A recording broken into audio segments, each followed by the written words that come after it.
My name is Miss Lizzie. I don't ever smoke the dizzy, but we can always share some ditsies. It's just a cup in time. This song doesn't have to run. Life's all of us, not every moment we can be feeling fine.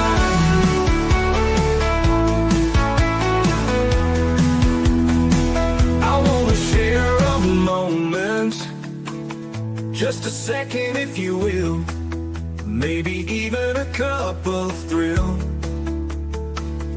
We could share this performance. It's tea time, come sit with me. Well, welcome guys. Miss Liz in the house. That's right. I am back for a second show today. We did a double dipper this afternoon. We had Jane Rubin in the house and we talked about history, women's medical history and heroes and all that good stuff. Tonight we're going to be talking about Buried Alive. It's not as creepy as you think it is. We're not burying anybody alive. And we've been having some fun in the back, me and Eric Fisher back in the stage. That's why we're running just a couple seconds behind schedule tonight. But I really just want to thank everybody for tuning in and supporting Miss Liz, because I could not do this without you guys. So before we get started, you guys all know how this rolls. We go over to Facebook, LinkedIn, TikTok, Spotify, YouTube, and we like, follow, subscribe, and we get these tea times out there, and we do make a difference with each and every one of these tea times. So let's get started with the disclaimer and then a nice, beautiful intro. And we're going to get Eric Fisher in here. And we're going to talk about his book, Buried Alive. I'm going to also bring it up so you guys will get to see what we're talking about. Disclaimer for Miss Liz's Tea Time live show. Miss Liz's Tea Time is a global platform dedicated to sharing real life stories, diverse perspectives, and meaningful conversations that inspire awareness, healing, and connection. I'm Miss Liz is going live using StreamYard. Before leaving a comment during the live broadcast, please grant StreamYard permission to display your name at StreamYard.com. Please be advised that all the content brought forward during any Tea Time show is presented in good faith. However, discussions may include opinions, beliefs, and perspectives that do not necessarily represent the views of Miss Liz or the Tea Time platform. Information shared by the guests is based on their own experiences and is perceived to be accurate at the given time of airing. All guests, viewers, and participants are responsible for using their own good judgment when considering any action or decision that may relate to these discussions. Some episodes may cover sensitive topics, including but not limited to trauma, abuse, grief, mental health, and other emotionally triggering subjects. Listeners' and viewers' discretion is strongly advised.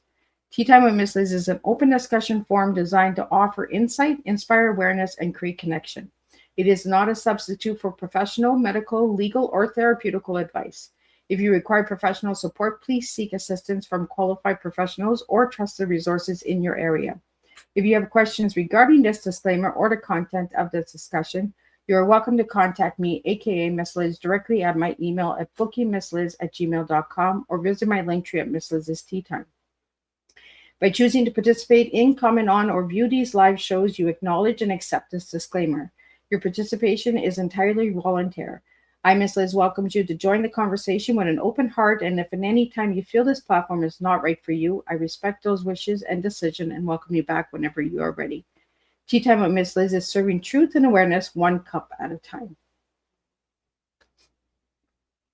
Well, I want to welcome everybody back to Tea Time, where truth meets healing and stories make room for transformation. Tonight, we welcome someone who walks straight into the hard places and helps others find their way back out. Joining us is Eric Fisher, Canadian certified counselor, trauma specialist, author, and award-winning screenwriter with over 15 years in mental health care. Eric blends science, soul, and strategy into recovery work that is both grounding and empowering. He is a master's practitioner in oscillator resolution therapy and trained in the EMDR, guiding individuals and families through trauma and compassion and clarity.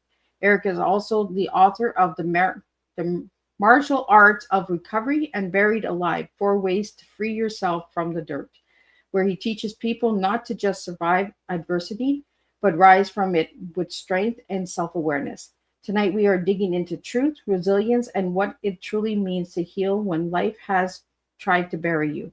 So grab your cup and lean in. Healing begins when courage meets honesty. And let me get Eric in here and let's spill some tea together. Welcome, Eric. Thanks for having me, Liz. It is a pleasure. We were having so much fun that I was just like, oh, I got to go live. It's time to get a move on. Yeah, we were having so much fun in the back. We were trying to figure out if we were seeing ourselves too much. We were going down some rabbit holes. Yes. It was fun. It was fun. Well, Eric, thank you for joining me on Tea Time tonight. I'm going to get started with you as a little guy. Who was Eric as a little guy, and who's Eric now? As a little guy. Well, I was born in Arkansas, Tennessee, so Arkansas, USA, and I'm up here in Canada now, so it's been a bit of a journey to get up here. I was in Arkansas up until around 5 years old and then moved to Tennessee. And so Eric, as a young boy, knew transition for sure, like getting uprooted from where we were living in Arkansas and moving to a place I knew nothing about. My dad's a primary care physician, a medical doctor, and so his work took us to Tennessee. And so as a young child, I knew what it meant to move young, what it meant to make new friends, what it meant to go into a new living environment, go to a new church.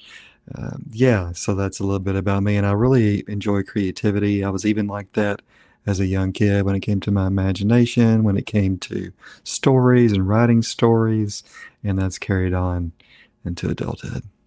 I knew there was an accent in there. I was just like, where did he come from? Down yonder. I thought you were going to say from my mother. Tempting. We had so much fun that I didn't even mention your tea. Tonight's tea is curious, adventurous, and mindful. Those are the words that Eric gave me for his tea. So we'll be getting into those words as well as the book. Eric, I'm going to pull up your book because when I got sent the book, I was just like, ooh, this is going to be a heavy book. So let me pull that book up and talk about the cover and how it came about and all that good stuff. So let me grab that book for everybody out there that's tuning in. This Liz is a little slow tonight. Like, give me a break, guys. There we go. We got Buried Alive. So tell us a little bit about this book, Eric. Well, it all started by me looking at the possibility of transcribing this interview that I did way back in 2005 with my dad and two of his friends. So what happened was, and this is the premise of the book with the true story portion that's included in documentary form, was my dad was accidentally buried alive. They were hunting for Native American artifacts, arrowheads, at an overhang, so like a cliff face that's jutting out from like a large hill, right? And so what would happen is Native Americans, they wouldn't ever clean out a place. They would just bring in more dirt. So my dad and his two friends were digging for arrowheads, and then there was a cave-in, an avalanche, small avalanche.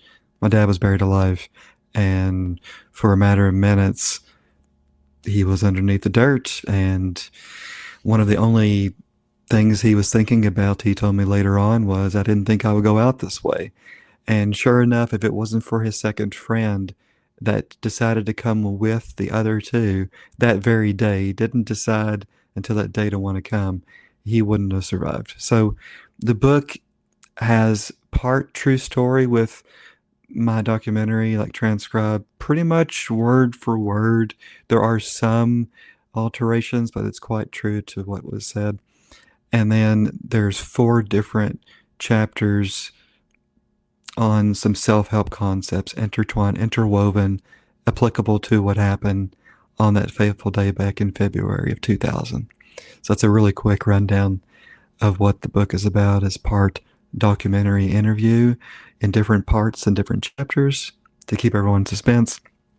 And then each chapter has its own chapter on a certain self-help, a certain concept to help someone unearth themselves, excavate themselves from what they find they're buried alive with when it comes to shame, guilt,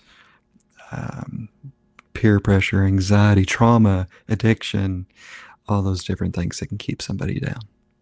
So, Eric, where did the trees come in? I'm sorry. Where did the trees come in? Is that I'm Oh, looking at oh. trees, right?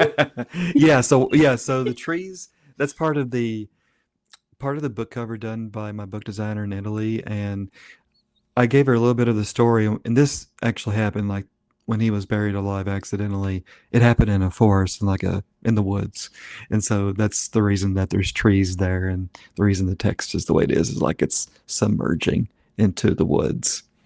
Yeah, I was just like, I'm looking at the right book, am I not? you got it.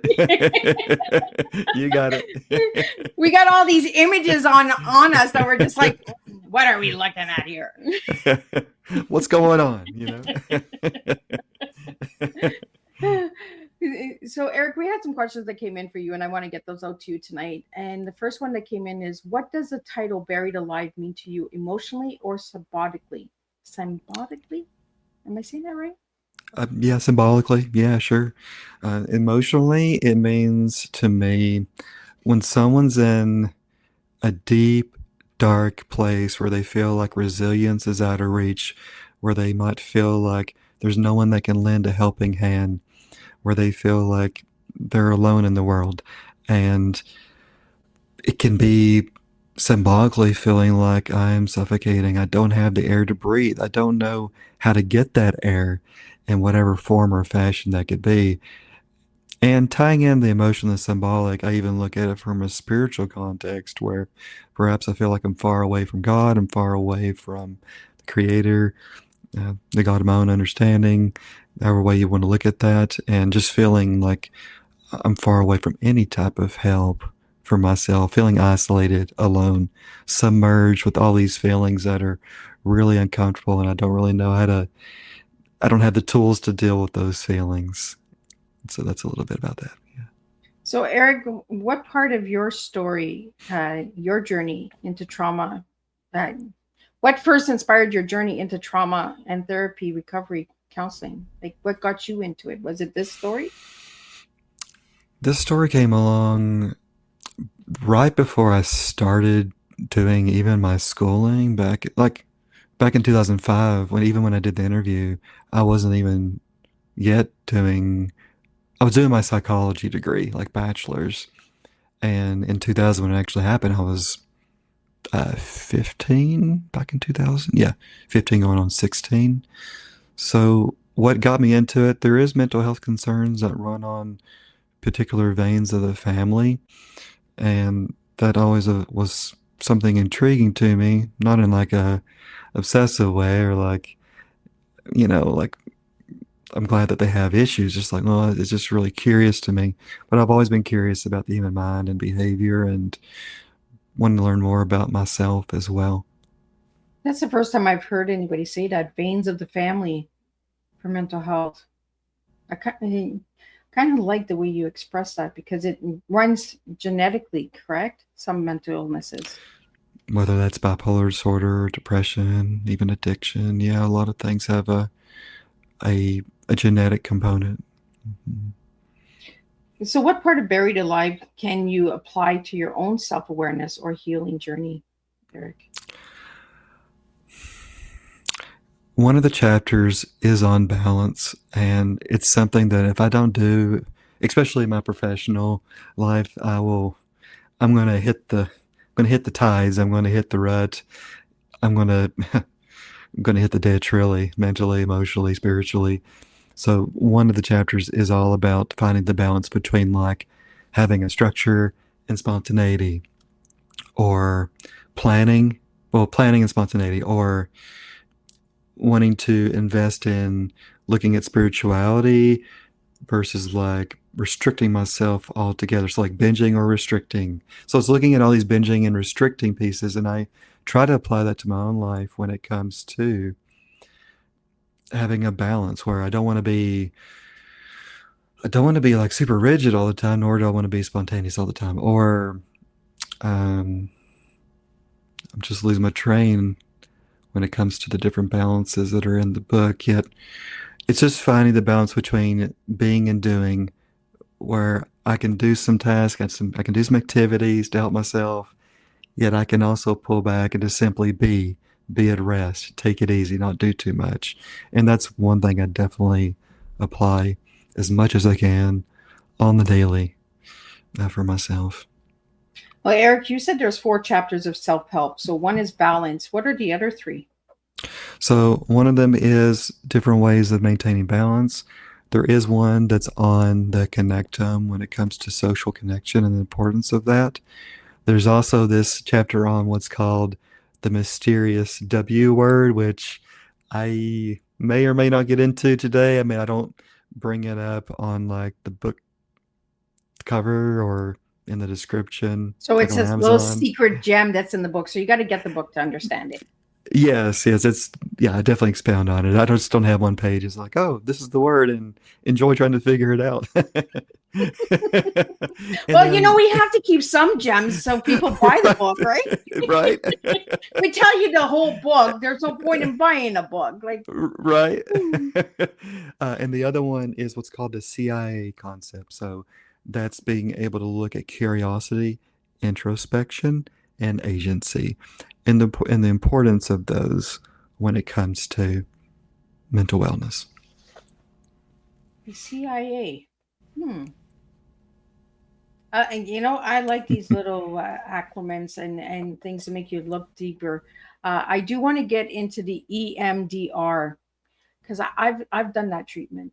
Do you want to share a little bit for the viewers that may not know what EMDR is? Sure, yeah. Eye movement desensitization and reprocessing is a therapy that uses bilateral stimulation, eye movements, in other words, in order to help facilitate healing. When it comes to trauma, when it comes to depression, anxiety, a person takes a negative core belief. Let's just say someone's working on a traumatic event with EMDR. They will target that traumatic event and they will attribute that traumatic event to a negative core belief such as I am worthless or something like that connected to that event. And then with the therapy, there's 8 different phases to EMDR. We go through these different phases where a person starts to get desensitized to the memory, and then they start to install a positive cognition, such as I am worthy of receiving love, something that's self-referencing with an I, that's generalizable, that's positive, that they actually realistically believe. And that's a very quick that's a very quick rundown. That's an elevator pitch for what EMDR is.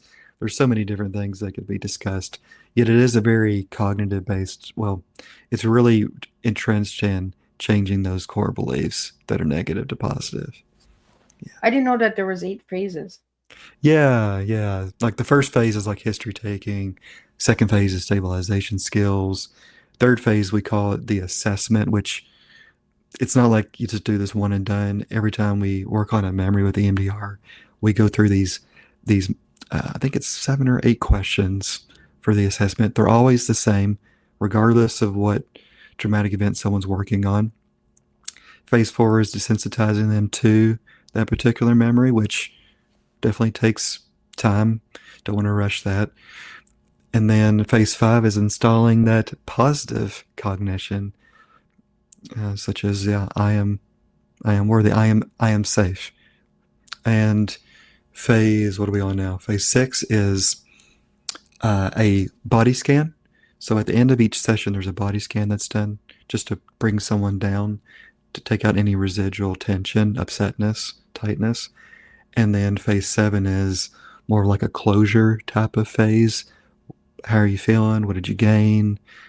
How are you doing? And then the last phase is kind of one we go back to at the end of next session. It's a looking at re-exploring where someone's at with what they worked on the previous. So it's kind of a re-examining phase. So what's the difference between EMDR and hypnotism? I get that a lot. And I always tell people when I'm talking about the therapy before they give informed consent to consider pursuing it. Definitely not hypnotism. So hypnotism by trained clinical hypnotists, let's say, there's certain protocols that a hypnotist does that would be separate and apart from someone that does eye movement, desensitization, reprocessing. there is eye movements that are happening in EMDR, yet it's different than the suggestibility that comes along with hypnotism. A person is in full faculty, they're in full choice with what they're doing in EMDR, and we're getting it. I mean, I can't really say whether or not we're doing same or different brain areas between the two. I just know that the motivation behind the therapy is different than hypnotism when it comes to the work. I've had both, and I prefer the EMDR over the Oh, hypnotist. oh, okay. You might be able to tell me yourself some of the differences, perhaps. Well, Yeah. I found like I was not in control with the hypnotist. Like Mm, when being hypnotized, they had the control where I didn't have it, if that makes sense. yep, And then absolutely. and then the EMDR, I had the control. So my brain was able to pull me through. Like, Yes, that's what I would say is probably the main difference is that suggestibility factor, that there is more of an ability to be with all faculties, more choice, more autonomy. Absolutely. well, Eric, I want to talk about your business because your business is called Recovery Arts Counseling. Yes. Why is it called Recovery Arts? I have a martial arts background, so I thought I would piggyback on the arts piece and change the martial to recovery. I like it. He switches it up. I like it. Because I did find about the martial arts. So what was it about martial arts that you enjoyed from it? I really enjoyed how it pushed me because doing martial arts, and I talk about this in my first book that I wrote, I had a hard time finding the balance between being like full on aggressive with sparring, with gloves and helmet, all that, and being very passive. And so I really enjoyed how I was challenged, I was pushed to be able to find that balance when it comes to self control, when it comes to that discipline, when it comes to learning form, again, balance, and just the camaraderie that comes with being in a martial arts dojo. I really enjoyed. I did it two different times, preteen and when I was like later as a teenager, 16 to 18, and two different experiences. What I didn't enjoy was going to the tournaments because I was just flat out anxiety provoked, having to do what's called katas, which is basically like a choreographed fighting, like a set of fighting moves in front of everybody from memory or sparring in front of people. It was just really anxiety provoking, so I didn't really like that as much. Yet I really enjoyed the camaraderie, how it pushed me. I enjoyed sparring and I enjoy learning the techniques. It's just a really interesting way to learn how to move the body. And I still understand the importance of spatial awareness, even out in the environment. Yeah. Let's talk about that spatial awareness because I'm that way. I watch my space, my environment a lot. And I have a personal bubble. And when people get too close to that bubble, uh, my panic attack kind of kicks in.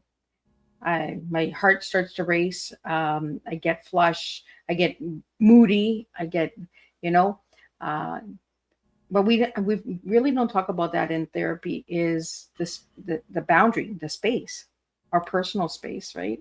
So, do you work with a lot of clients like that with personal space bubble? Oh, yeah, indeed. And it's interesting.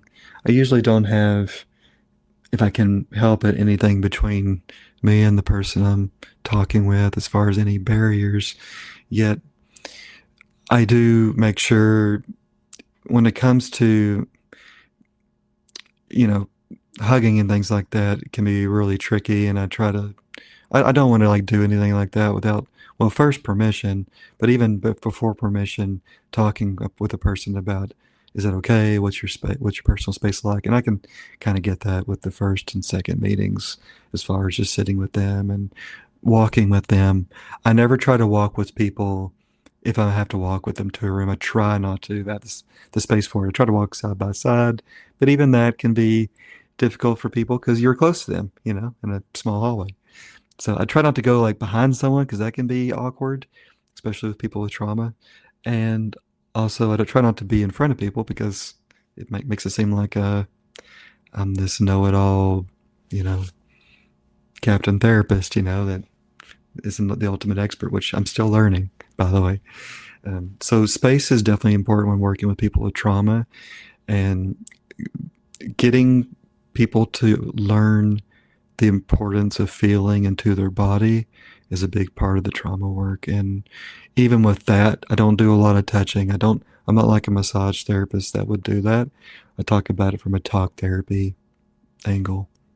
Yeah, I'm getting some back work done, and they did the acupuncture, and then they were like, I'm gonna rub your back, and I'm like kind of running away from him, and he's like, Liz, I'm just trying to, and I'm just like, I just don't feel comfortable right now.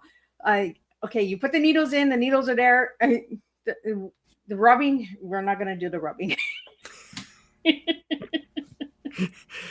No rubbish, no rubbing tonight. Ixnay the rubbing. Yes, yeah, and good for you. Like that's a boundary. Like that's a limit, for sure. Yeah.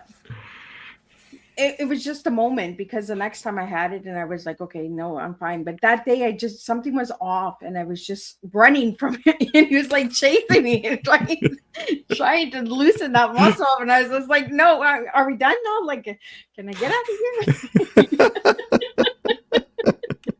here? I appreciate your desire, and I appreciate the willingness, but I'm exit stage left.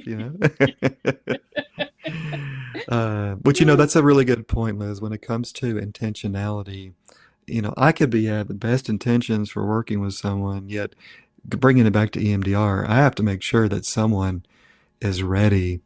Those stabilization exercises from phase 2 are especially important, because if a person is not ready in their body and in their mind and their soul to do that phase like 3 on, then it may not go too well. Yeah.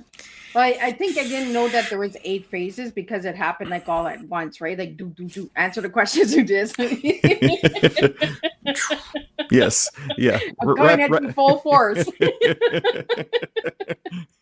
Rapid fire. Trauma is not fun, guys. Like no, it's not a walk. It's not a cakewalk, is it? Well, and that's what I really enjoyed about the book is, you said 4 ways to free yourself from the dirt. And that's what kind of trauma feels like. It feels like dirt. Like it feels like you're stuck. Yeah. This grimy stuckness, stickiness sticks to the soul. Feels hard to let go, because it's something that, even though it's uncomfortable, it's what I've known for such a long time. So what part of the book was the hardest to write for you, Eric? There was a part at the end of the epilogue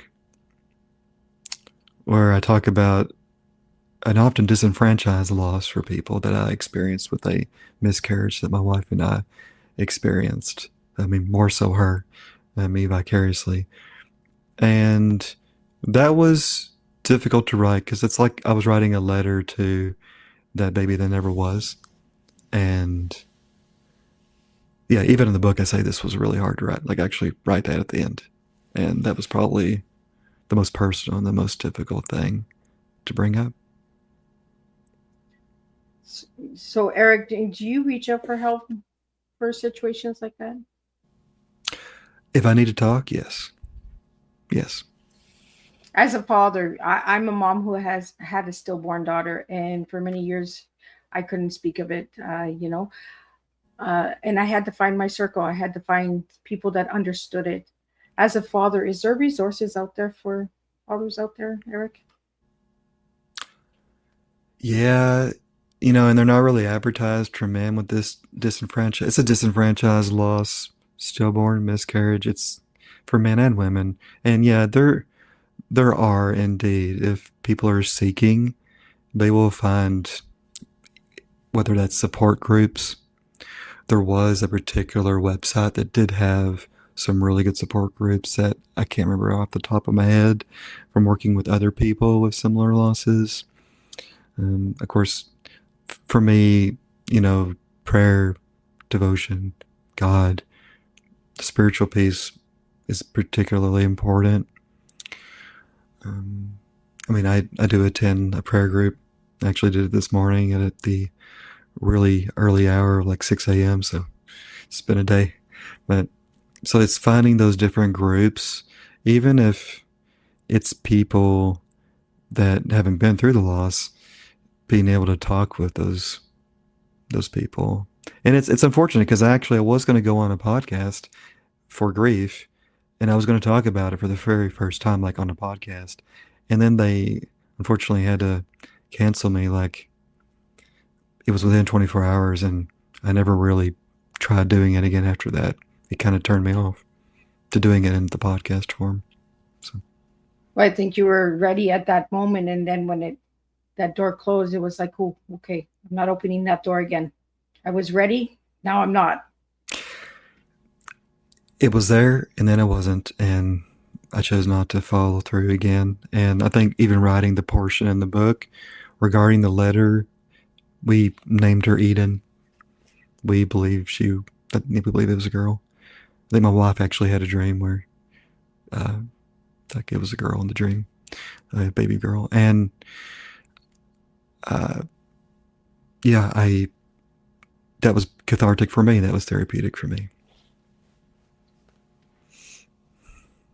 Well, thank you for sharing that with us, Eric. I deeply appreciate you sharing that story with us. Uh, and I believe that the babies that don't make it, they're all together, and they have this little pack, and they're all watching over us, and they're all encouraging us. Hey, you got to check out my dad. You got to check out my mom. Right? I tend to think that too. I like that. I'm going to keep that with me. And yeah, they're in a group talking like, hey, check them out. Yeah. Yeah. That helped with my grief with my daughter Ashley. I was just like, Ashley, who you got up there? Like, who you playing with?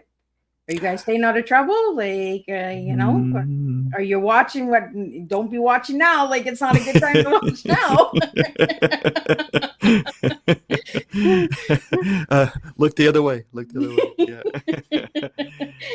I actually did work with it as well. Me getting trained in a particular therapy. I won't be able to name which one, but part of the training was us using something that we considered to be pretty. And this was a little bit later. It might have been a little over a year, but anyway, I used a particular portion during the miscarriage for the training I did for this particular therapy, and that was good too.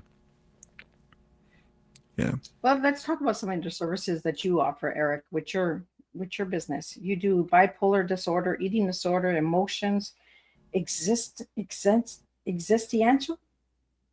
Am I saying it right? Existential. Yeah. What is that? Existential, really boiling it down, is all about meaning and purpose and values and like where do I find meaning in life? And you can bring the spirituality piece into it. Irvin Yalom is quite prolific when it comes to the existential pieces in psychology, and it's really all about it's tying what's going on in my life to, yes, how do I find meaning even out of these difficult situations, and what does this mean as far as my existence with what I'm going through, and how that could be even applied to people that's behind me, that's up and coming. See, I'm always learning from my guests. Like, I was just like, I don't know what that word is, and I don't know what that is, so I'm going to ask.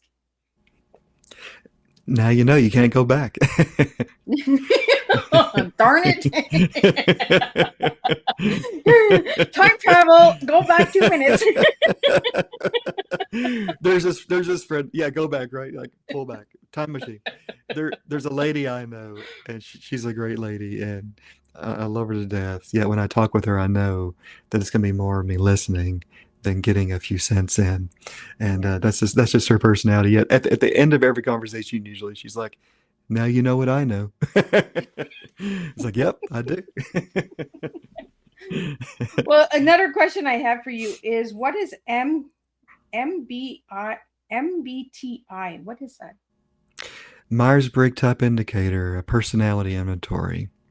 Yeah, so you've probably, a lot of people have heard of the 16 different personality types that have kind of I think it's Carl Jung, um, like a propulsion or an avocation.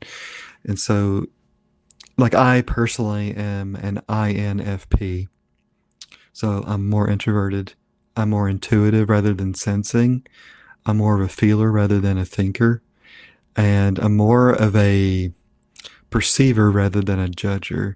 And I mean, we can definitely go into that a little bit. There's differences, and mine is not better than yours, and yours is not better than mine. It's yeah. So is there a test to tell us what we are? Yeah, you can take it for free online. What I do is, if someone wants to take the official electronic inventory through the portal, I usually will do like one session to get their self-reported type, where I use flashcards and they tell me which of the pairs that they feel like they are. Okay. And then they're able to do the electronic. We bring both of those together, whatever they come out to be. They might be the same, they might be different, but they get to decide at the end which one makes the most sense to them. And it's pretty cool because, I mean, the last few times I've done it, there's been some decent reliability as far as the consistency of what I've come out to be. So Eric, yeah. in your book Buried Alive, do you have some of these disorders in that story? Some of the disorders, as far as like depression or anxiety, Yeah, things like that. bipolar, stuff like that. I don't get deep into the mental health disorders in that book. Now, the martial art of recovery, I do get into a chapter that's called Darkness, which is all about depression, Disquiet, which is about anxiety, and then for trauma, it's another D word. Darkness, Disquiet. I'm not, well, I mean, that's part of the trauma piece. Yeah, I'm having a hard time remember the D there. But anyway, yeah, trauma and then addiction. So those four are definitely talked about in the first book. Buried Alive, I mean, those 4 different chapters with the self-help pieces can be applied to different mental health concerns like depression and anxiety. So, Well, Eric, I want to talk about bath bombs. What's with bath bombs and you? At first, I do my homework, guys. You got to go and look yourself to find the bath bombs. I was like, how does she know? How does Liz know about my bath bombs craze?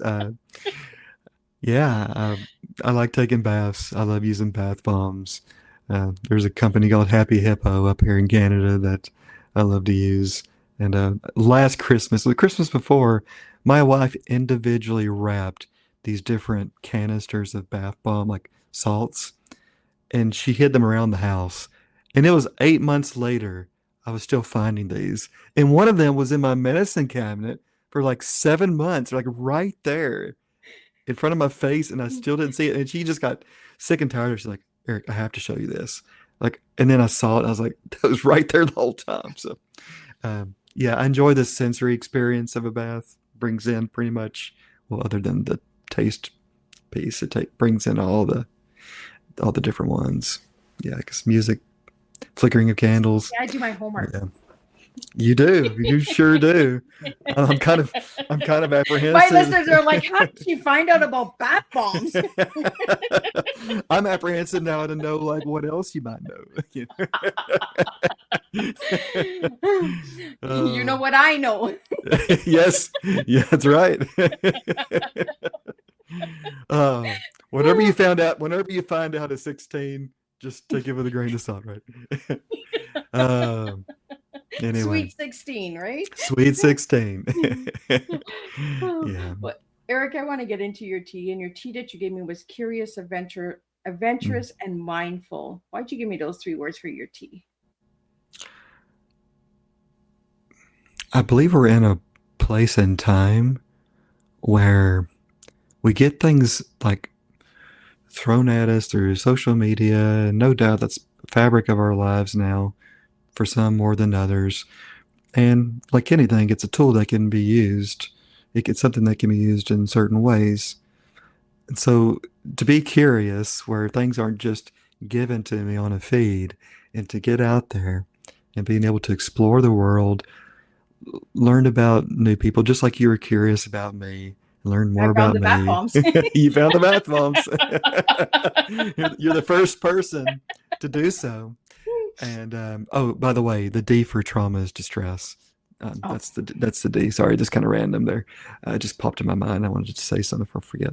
So just being curious about what I feel, about my thoughts, being able to be curious about other people's perspectives, which I feel like in this day and age can be really difficult for us because we're getting all this information and discourse.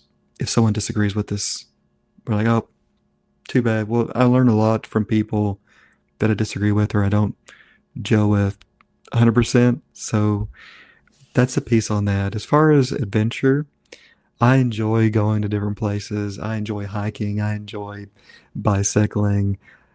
I went down to the States a few times this year as far as, rock concerts slash hiking in new places. So just, I lived in New Zealand for 15 months. So lots of adventure there. I just enjoy getting out in the outdoors. And the last one was resilient, mindful. mindful. Yeah, so mindfulness kind of goes back to the social media piece, but it can be also, I feel like if I am not actively mindful, I can easily go into what's going to be happening in 3 hours. Even the appointment I have later on after our talk today, like what's that going to look like? And it's just being able, sure, there can be prepping, yet I can also be in the present moment as well. Like I can shift back and forth, and I feel like being mindful of my thoughts, my feelings, what's happening in my body, the sensations is just important to me because of the work that I do. If I'm constantly in the future, and sometimes we're in the future and that's just inevitable. I just don't beat yourself up. If you're in the future, be fully in the future. If you're in the past, be fully in the past for when you get back. Just being mindful, I feel, is important for all of us because we're in a place where we get things so quickly out of convenience. It's right there handed to us.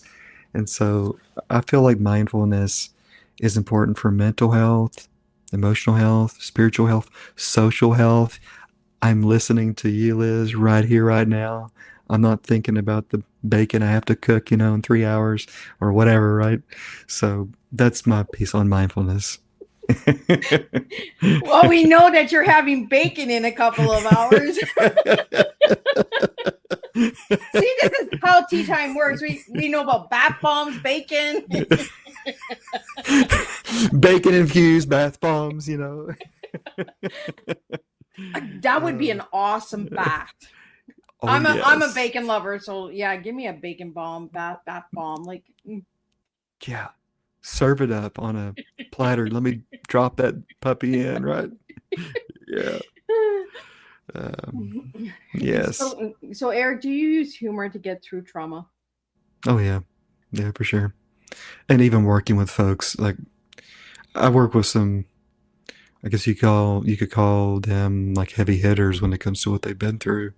And usually at the start of a session there's gonna be some, like we did, some banter and just talking about stuff. And so yes, in a short answer, yes. And even when I've been through a really rough day, because I have to watch out for even vicarious trauma.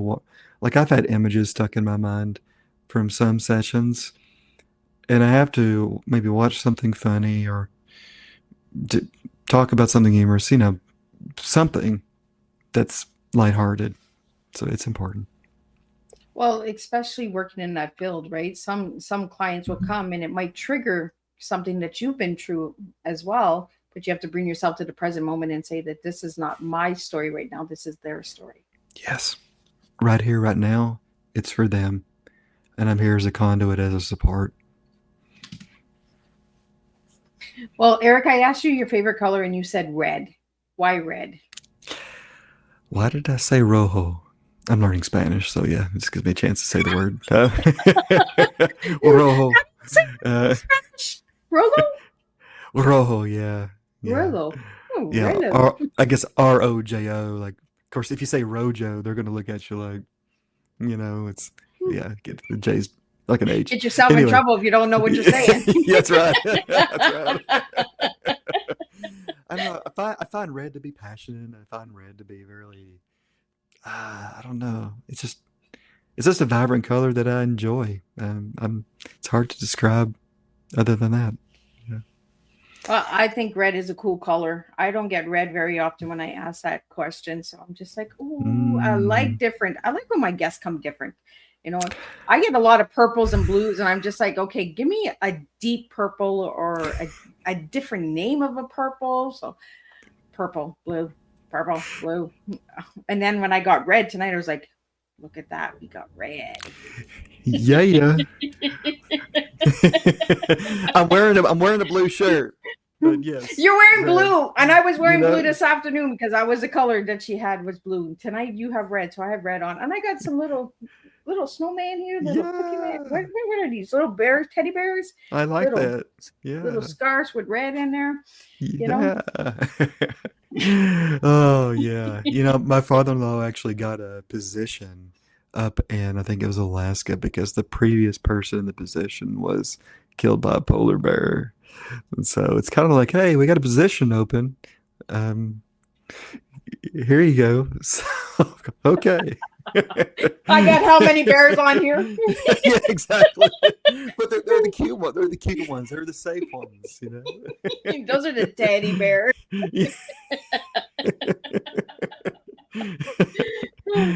Well, Eric, we have some lightning bolt questions here that I want to get out to you. So just quick answers for these ones. Sure. One word that defines your healing approach. Compassionate. I wonder why you gave me that word. Can Are tell me you why are you asking? Oh yeah. Yeah, I want to know why you uh, gave me that word. I don't want to ever minimize somebody's experience. And that's the word that you gave me to describe yourself. Was compassionate. So I was just like, you gave me compassionate for that answer, and you gave me compassionate for describing yourself. If trauma recovery had a color, what would it be? Hmm. I feel like it would be like a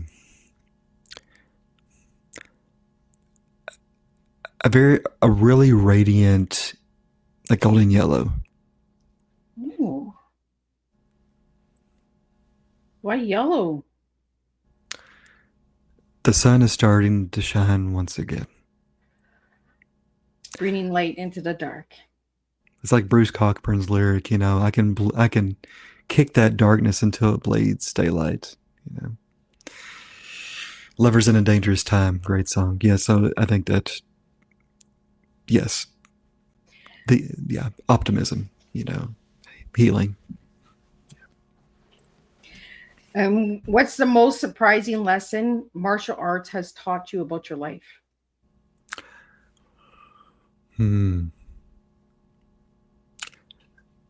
There is a supreme importance when it comes to self-control. Because if I do not have self-control, I could injure others. And I did see that happen in martial arts where for some of us there wasn't self-control with practicing and people accidentally got hit. So, yeah. And what emotion begins the recovery journey? I would say when it comes to recovery from addiction, actually,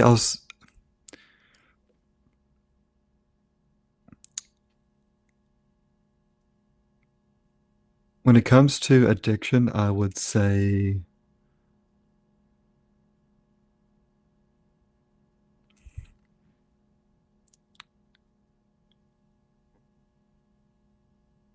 it's going to be an interesting one.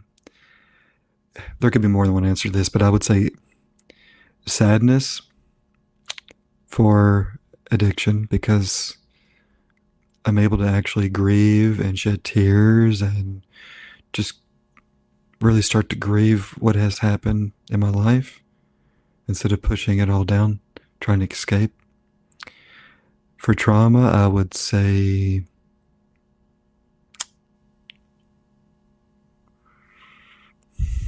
hmm.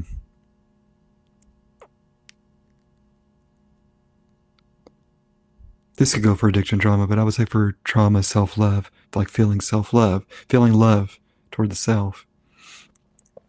I could say that for addiction too. I'm going to say sadness for addiction and like some form of, love for myself that, I'm loving myself enough to want to get better. I'm loving myself enough to take these chances to get better for me.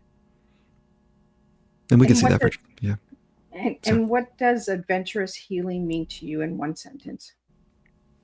adventurous healing in one sentence would be, as far as how to define adventurous healing, I would say that is moving into the nooks and crevices in my heart, soul, and mind not previously explored. So, Eric, if you could do anything adventurous to heal, what would you do right now?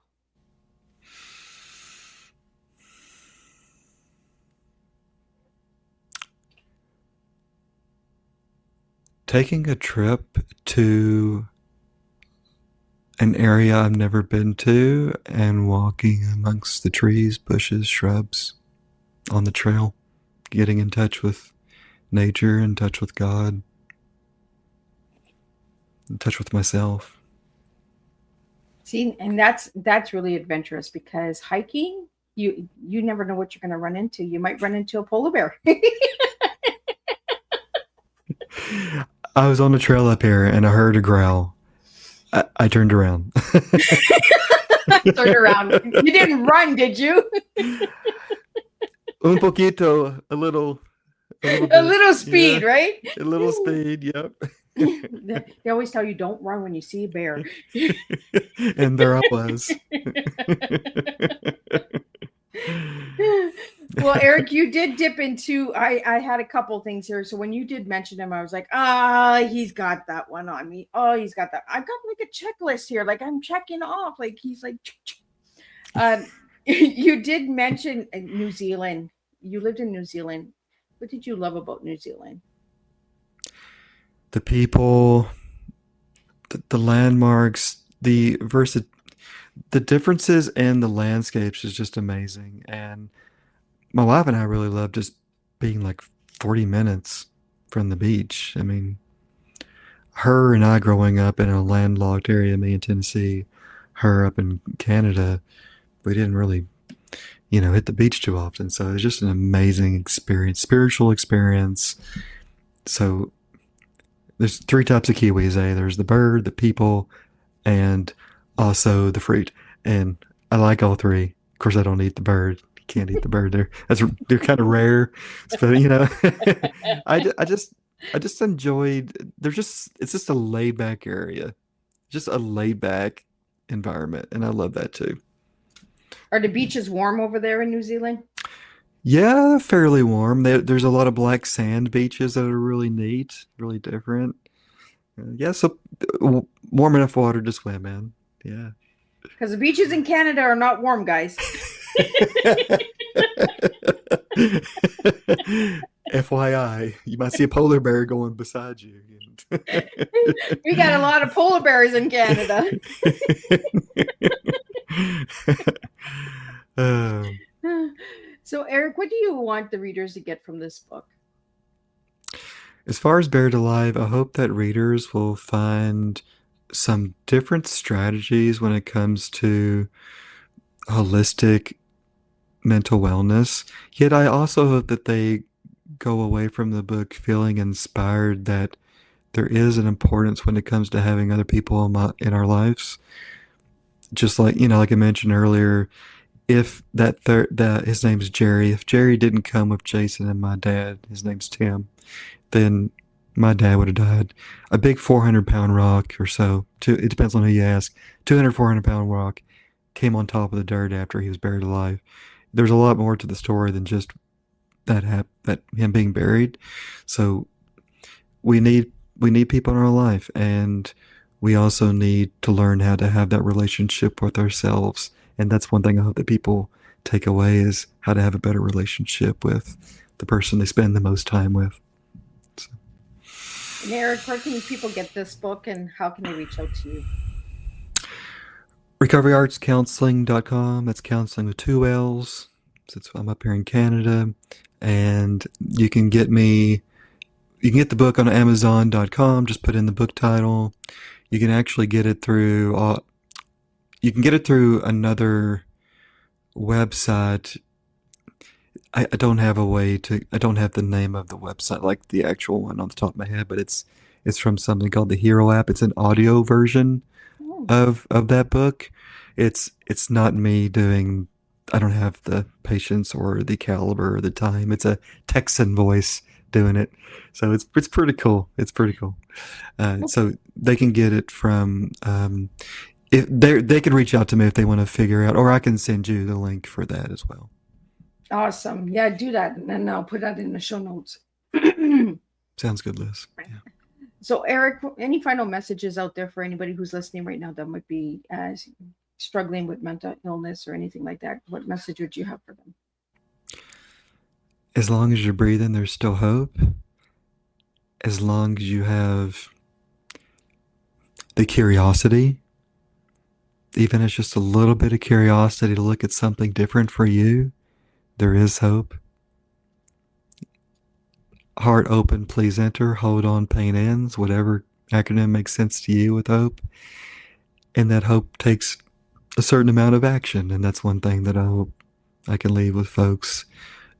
Don't give up on you. You're worth getting the healing that you're looking for. And Eric, do you have any events or workshops or anything that are coming up? No events or workshops are coming up. No. So, Eric, what's your final message for tea time lovers out there with your tea and your bacon and your bombs? What's your final message for everybody out there? Let's just lighten it up a little bit. Hey, keep on keeping on, and enjoy your bath bombs if you got them, and just don't be afraid to go out of the norm as far as things that you might enjoy, as long as it's legally and ethically, and you're not hurting anybody else. Yeah, like be curious about enjoying things in your life, and that's what I hope for everyone, that they find what's fun, exciting for them.